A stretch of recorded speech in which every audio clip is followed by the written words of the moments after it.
muling magturuan, Panginoon. Ang salita mo po, O Diyos, ay kalakasan namin. Ang salita mo po ay nagbabago ng buhay. Ang salita mo po ay nagpapalaya. Ang salita mo po, Panginoon, ay nagpapalakas. Ang salita mo po ay nagtutuwid, O Diyos. Ang salita mo ay nagpupukod ng aming laman at ng aming espiritu. Kaya naman, Lord, sa oras na ito, dinadalangin namin, Lord, na pagkalinisin mo po kami. Mula sa aming puso, mula sa aming isip, kami po ay linisin mo. Ano man po ang nakita ko rito, O Diyos, dalangin namin ang kahabagan mo sa oras na ito. At Lord, sa gabi ito naniniwala kami, meron ka pong palalayanin. Meron ka pong babaguhin sa amin, O Diyos. Gusto ka namin paglingkuran. Gusto ka namin sundin. Kaya naman, Lord, sa gabi ito, naniniwala kami may ituturo ka sa amin. At sa aming kalagitnahan, O Diyos, pangunahan mo po kami. Maging po na gagamitin mo, O Diyos, seryohan mo po na banal na dugo mo. At Panginoon, makita ka po ngayong gabi sa lugar na ito. Salamat po lahat po ng papuri, lahat ng pagsamba ay tanging sa pangalan namin ni Jesus. Amen. Amen. Amen. So, sa gabi ito po, ang pag-aaralan po natin ay napakasaya.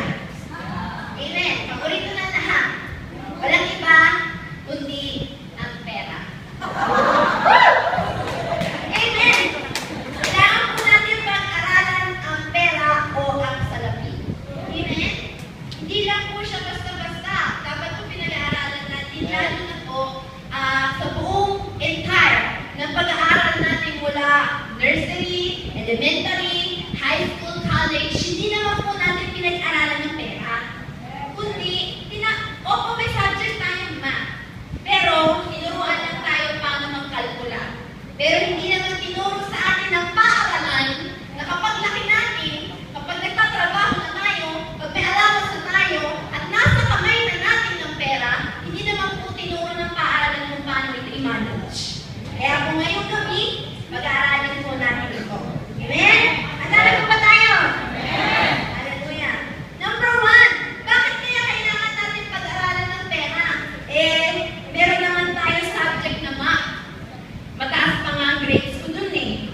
Over pa nga ako dun eh. Pasado naman ako. Bakit po kaya natin kailangan pag-aralan ng salapi?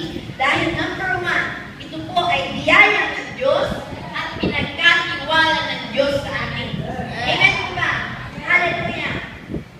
Meron po sa Bible yung parable of talents. Alam mo po, alin natin yun.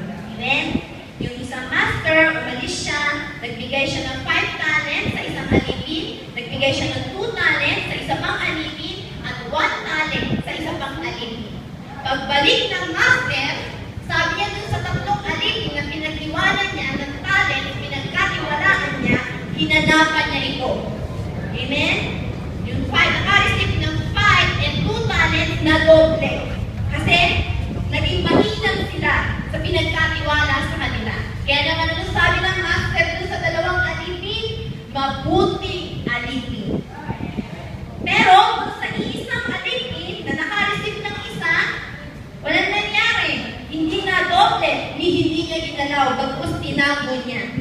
Anong sabi ng master doon sa alipin?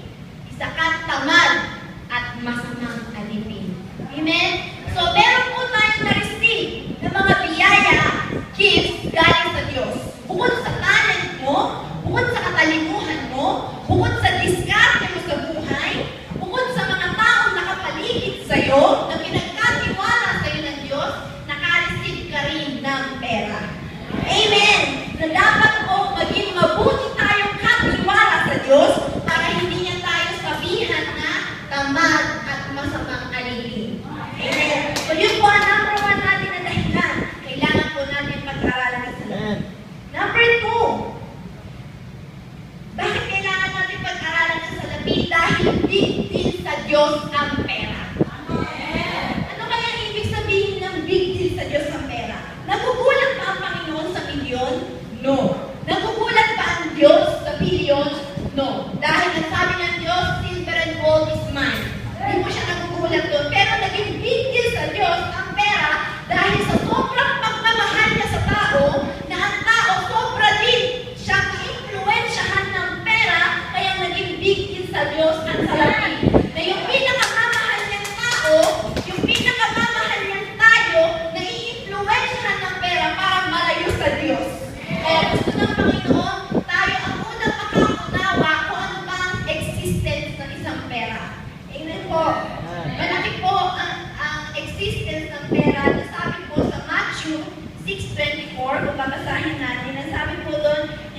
obey two masters. It's either mahalin mo yung isa at kamuhian mo ang isa. Napakalaki existence po na salapi sa buhay mo at sa buhay ko na halos bigyan pa ng Diyos ng titulong master ng pera. Amen?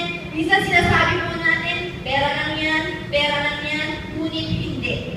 Ang existence po ng salapi ay napakalaki. Na ultimo, Diyos na siya. Binigyan niya pa ng titulong master ng salapi. Amen po? Ang sabi pa po sa 1 Timothy 6:10, the love of money is the root of all evil. Amen? Hindi dahon, hindi bunga, hindi tangkay, bagkos, ugat ng lahat ng kasamaan. Doon nanggagaling lahat ng kasamaan. Kung titignan natin, na dahil sa pera, nagsisinungaling ang tao, nagagalit ang tao, amen? Nagkakaroon ng patayan mula noon hanggang ngayon. Kahit ng panahon ng hari, magkapatid, magpapatayan para lang sa pera, para lang sa authority. Amen? Hindi nagpapatawad ng dahil lang sa pera. Naiingit ang tao ng dahil din sa pera. Amen? Nagloloko tayo ng ating kapwa ng dahil sa pera. Amen? At hindi po exempted ng isang Christian doon. Amen? Kahit po Christian, apektado ng salapi. Amen? Kahit po mag-asawa, sobrang love nila sa isa't isa, nagdi-divorce ng dahil sa pera. Magkapatid, hindi nag-uusap ng 10 taon. Meron po talaga nun ng dahil sa pera. Amen po ba? Ang isang Kristiyano, nagtatampo, amen po, nanghihina, ng dahil po sa salapi. Meron pa po nangyari, bakit kaya si brother hindi na nag-church? Bakit kaya si sister hindi na bumalik? Wala kayang nag-follow up? Mamukat-mukat mo ng dahil pala sa pera. Amen? Ulinan, lumalaman ng mga pastor. Ang dami pong ganyan. Napaka-big deal po sa Diyos. Napakalaki po ng existence ng salapi sa buhay nating mga Kristiyano. Lalo na sa atin. Imagine na ibang Kristyan, iniwan ang kanilang destiny, iniwan ang kanilang calling, iniwan ang kanilang paglilingkod, higit sa lahat pinagpalit ang langit ng dahil lang sa pera. Amen? So kailangan po, dapat po tayo mga workers, tayo po naglilingkod sa Diyos, ang unang maka-overcome nito. Amen? Amen? Hallelujah! Kapakan natin. Sabi po sa Bible, whether you eat or drink, do it for the glory of God. Whether you eat or drink. Kahit sumayaw ka, kahit magpuro ka, maglinis ka sa bahay mo, kahit anong gawin mo para sa kalwalhatian ng Diyos. Amen. Para sa kalwalhatian ng Diyos. Ang kabanalan po, wala po dito sa stage. Amen. Wala po sa mikropono, wala lang sa mga upuan. Bagkos ang kabanalan po, dapat nakikita din sa bawat dukot ng ating bulsa. Amen. Sapagkat ang bawat salapi na meron tayo ay pawang pinagkatiwala ng Diyos sa atin. Amen. Amen. Example po, minsan nagkwentuhan po kami ni Pastora, lunchtime po yun, nakaupo siya sa table at sabi niya, ang pera, parang pagkain, sabi niya. Di ba po, sino nakaranas po dito nung bata siya, habang kumakain, napagalitan ng lola. Ako po, naranasan ko yun. Lalo na pag nagdadaldalan, habang kumakain, nanonood ng TV, sabihin ng lola ko, pag nagdadaldalan po kami ng pizza mo, sabihin niya, ano ba kayo dalawa? Kakain lang. Hindi pinadingala ng pagkain. Ganun din po ang sabi ni Pastora, sabi niya sa akin, na ang pera para pagkain. Dapat dinagalang din. Dahil ito ay pinagkatiwala sa atin ng Diyos. So, dapat po sa bawat dukot natin sa ating bulsa, check po natin na nakaluluwalhati nga siya sa Panginoon. Amen. So, nag-gets po natin na dapat po ang ating salapi nakaluluwalhati sa Diyos. Hallelujah. So, paano po ba magiging kaluwalhati sa Diyos ang paggamit ko ng pera? Tatlo lang po. Number 1, wala nang iba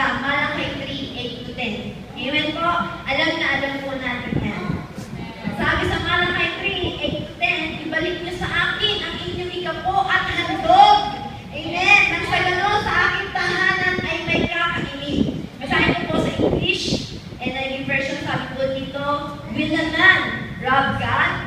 Yet you rob me. But you ask, how do we rob you? In tithes and offerings. You are under a curse, the whole nation of you, because you are robbing me. Bring the whole tithe into the storehouse, that there may be food in my house. Test me in this, says the Lord Almighty, and see if I will not throw open the floodgates of heaven and pour out so much blessing that you will have room enough for it. Amen. Number one po, para mawalhati ang Diyos sa ating mga bulsa, sa ating buhay pinansyal, kailangan po masunod po natin ang ikapu at handog. Amen. Alam naman po natin sa amin ng Biblia, ang ikapu ay sa Diyos. Amen. Hindi po iyan sa atin. Amen. Imagine, minsan po meron sa amin nagtatampo kapag nag-exhort during Sunday. Ang dami na nga po nag-backslide, kaka-exhort daw po namin sa Sunday. Bakit sa yung JKD Church na exhort tuwing Sunday ng tithes and offering? Eh, hindi naman po natin pwede hindi ito ituro. Dahil ito ang paraan ng Diyos para pagpalain tayo. Amen? Amen. Ang tithes po, sa Diyos po yan. Para kang kumain sa masdo. Tapos lumabas kang hindi nagbayad. Obvious naman po kung anong tawag doon, magnanakaw. Yung iba po, nagtatampo pa, grabe naman yung church na yan, sobrang napagpagsaita, magnanakaw din ka, oy. Eh, yun naman nasabi ng Bible po, di ba? Magnanakaw, ang taong hindi nagbabayad ng ikaw. Amen po. Isa pa, bakit naman po tayo magtatampo o maiina ang ibalik ang ikapo? Eh, pinakinabangan naman po natin iyon. Amen. Sabi nga po ni Pastor Ron, ang mahal-mahal kaya bumili ng oxygen. Yung hininga po natin, kung bibili natin yung araw-araw, lagi ka may dala-dalang tangki dyan, meron ka ditong oxygen, yung kalakasan mo, yung kinakain mo, yung hinihinga mo, pinakinabangan po natin yun, galing po yun sa Diyos, ibalik natin na sa Diyos. Amen? At mabuti po ang Panginoon dahil hindi lang pang pisikal na pagpapalang binibigay niya sa ating pagpost, linggo-linggo, meron tayong Wednesday service, meron tayong discipleship, meron tayong Bible study, meron tayong Sunday service, meron pang convention, conferences, na maging ang ating kaluluwa, ang spiritual natin ay pinapakain din ng Diyos. Kaya dapat lang po natin ibayad sa Diyos ang Kanya. Amen. Hallelujah. At set po yun. Sabi ng Diyos, ibalik niyo sa akin ang inyong ikapu at handog. Number one po, maging tapat po tayo sa ating tithes. Pangalawa po, maging makatarungan po tayo sa ating mga handog. Ano kaya ang ibig sabihin ng maging makatarungan sa ating handog? Kasi po, minsan, sumuweldo tayo ng 5,000 pesos. Next month, nagkaroon ka ng overtime, sumuweldo ka ng 8,000 pesos. Next month, tumaas ang rango mo, sumuweldo ka ng 15,000 pesos. Hanggang sa pataas ng kataas na 20, 30, hindi ko po alam kung magkano pa ang salary natin. Pero minsan po, hindi tayo makakarungan sa ating handog kasi mula noon na maliit ang sweldo mo na hanggang ngayon na tinaas ng Diyos, hindi nagbabago ang amount ng offering natin. Kaya po, dapat po maging makakarungan tayo sa ating handog. Amen! Hallelujah! Na-example nga po natin sa Sabado, yung offering po. Kunyari na lang, sa mga may mami, kaya po mga mami dito, may anak ka, tama-tama Mother's Day nung nakaraan. Naalala niyo po ba yung anak ninyo nung 4 years old pa sa nursery? Na kapag Mother's Day, sasabihin ng teacher,